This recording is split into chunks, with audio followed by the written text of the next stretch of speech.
राजा भोसलेंना कॅबिनेटमध्ये श्रद्धांजली वाहिली जाणार आहे। दुपारी 4 वाजता त्यांच्या पार्थिवावर अंत्यसंस्कार केले जाणार आहेत आणि त्यामुळे आशा भोसलेंना कॅबिनेटमध्ये सुद्धा श्रद्धांजली वाहिली जाणार आहे। शासकीय इतमामात त्यांच्यावर अंत्यसंस्कार केले जाणार आहेत।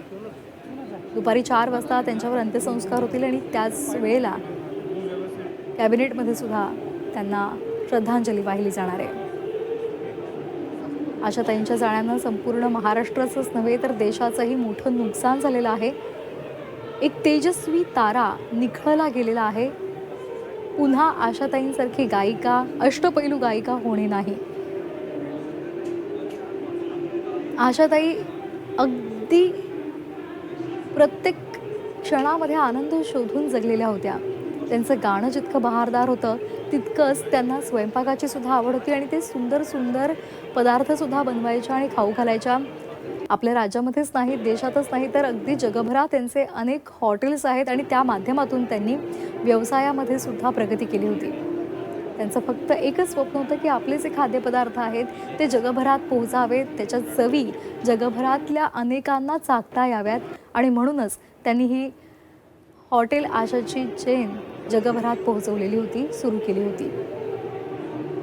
रशया हसतमुख आणि त्याचबरोबर तितक्याच विनोदी खट्याळ अशा आशा भोसले आज आपल्यातून अखेरचा निरोप घेत आहेत। त्या निघून गेलेल्या आहेत, मात्र त्यांची गाणी, त्यांनी दिलेल्या मुलाखती या माध्यमातून त्या सतत आपल्यासोबत राहणार आहेत। आपण ही दृश्य पाहतोय। राज्यपाल विष्णू देववर्मा, मुख्यमंत्री देवेंद्र फडणवीस, मनसे अध्यक्ष राज ठाकरे, सुप्रिया सुळे, अरविंद सावंत, आशिष शेलार, त्याचबरोबर मंगलप्रभात लोढा, किशोरी पेडणेकरांनी आशा भोसले यांच्या पार्थिवाचं अंत्यदर्शन घेतलेलं आहे। त्यावेळची ही दृश्य झी 24 तासवर आपण पाहतोय।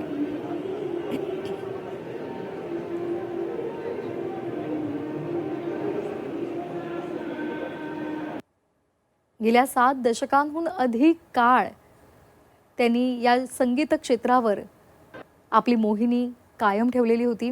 अगदी 90व्या वर्षी सुद्धा त्यांनी आपला रियाज कायम ठेवलेला होता।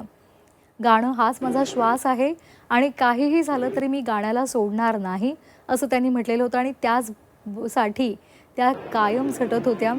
90व्या वर्षीही त्यांनी अमेरिकेमध्ये 3 तास कॉन्सर्ट केलं होतं।